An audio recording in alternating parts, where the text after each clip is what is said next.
we're going. We don't... Okay, I'm not going to say it.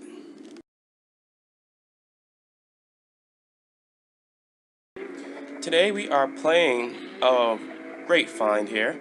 Trackmania. There's actually a sequel out. You can get it right now, but why not just get the one for the Wii? This game is intensely fun, has a ton of stuff to do, and I highly recommend it. I'm going to say it quickly, as quick as I can. There's no need to hold it back. This is a great, fun game. So let's see why it's so fun. I'm going to start off the back. This is a different type of racer. This is an unrealistic racer, but at the same time, it's not a kart racer. It's not, silly, but it's out there. We got a track editor. You can actually make your own tracks. If you want to make a Hot Wheels, like loop-de-loop all over the place, huge jumps, huge leaps, go ahead. You can even put boosters in there. There's a multiplayer, and it's still actually pretty live. Although it's been out, this game is very old. People still actually play the multiplayer. You can upload your latest ghost time trials and someone can try to beat you. I'm not that good, so I'm not going to upload mine. You can find matches and check your ranking against your friends and people around the world. You can also download, which was very great. It was really fast. It takes like a couple of seconds. You can download a full map that someone's made. There's tons of content online. Furthermore, there's actually a shop in-game, not an actual shop like today's shops where you have to pay real money. You're getting your racer money and you're buying new tracks, you're buying new things, which is great. I always enjoy a game that makes you buy while you're playing. Your skill actually works into the game, not your money that you have in real life. You understand what I mean? Game developers these days. You can even buy pieces for your track, which is great. It gives you a lot of lasting appeal because you want to build your track. After you beat the game itself, you still want to build stuff, make a better track, show your friends, and being able to unlock pieces to your track and not just giving it to you all at the same time is fantastic. It really increases the lasting appeal. Next, the options. You can actually use your Wii Remote and Nunchuck, or you can just use the Wii Remote's, tilt controls, which I don't use too often. I fear that it's a little too, janky, but it's there, and I'm happy it's there. Even inverted controls are there, and turning the rumble off if some people don't like it.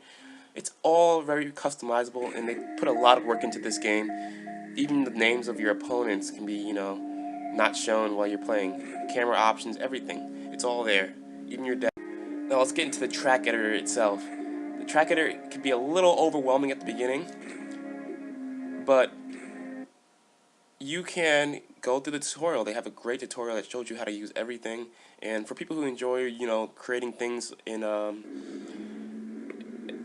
maybe Halo, like forging things in Halo or other games where you can create your own tracks and levels, this is for you. It's not a full level designer, but it's very intuitive. It works very well.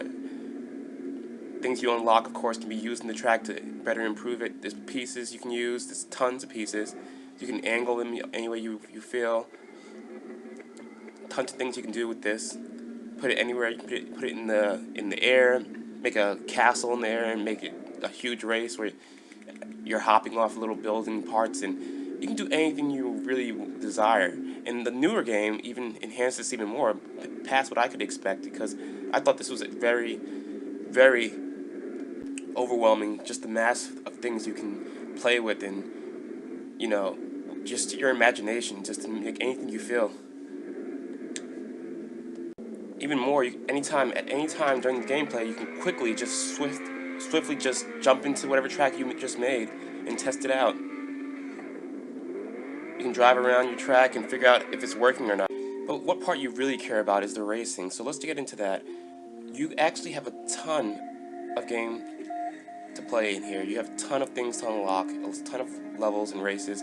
How you unlock levels is actually earning medals, and you kind of like pay for it, which I love in most games. Not paying real life money, but there's C money, as you will, cash. You have a level of difficulty that each level will tell you. Medium, it goes from easy to medium and so on. There's also puzzle levels and platforming to do after you complete doing the racing mode. And it all just ends up being a very, very worthy title to purchase at this point. I really already told you everything you need to know. This is a great game. Each level looks so different. Gameplay-wise, at the beginning of each level, this is what you have to do. You pick your time, who you want to go against. You're really not racing against other people, you're racing against their time. And because of that matter, you will be able to go through your opponent, which will be kind of strange at first, but it's not like kind of like they're phantoms. So you can pick to go against the entire group, gold, all of them racing at the same time, or just one easy racer. It doesn't really matter. You get more money if you can beat all of them, so I go for gold. So as you saw, they kind of plop out of your body in this strange fashion.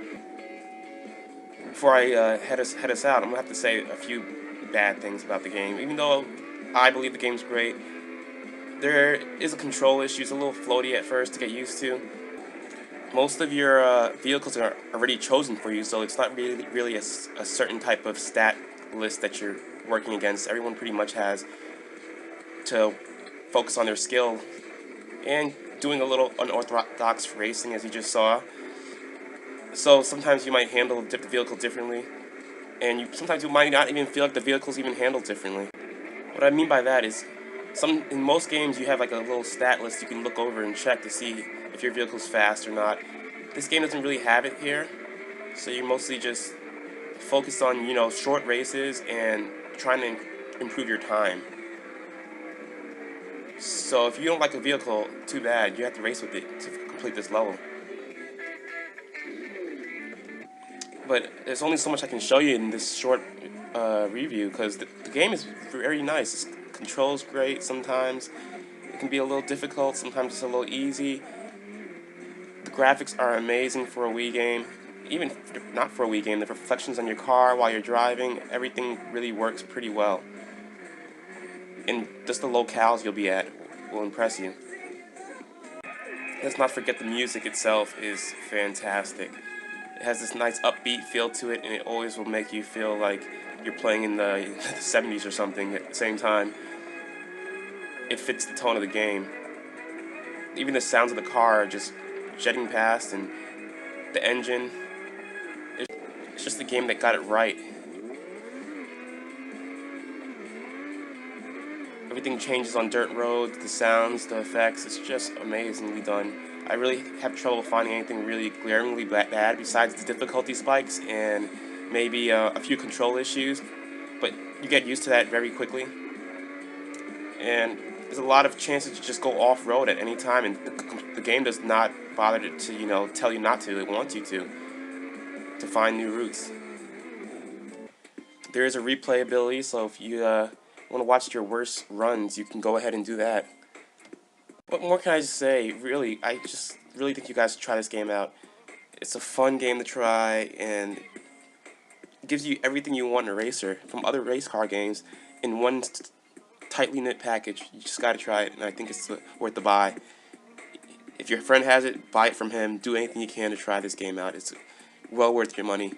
And if you get the PC version, you can get even more out of it. So that's a reviewcell.webs.com. Donate to Sex Slow Research.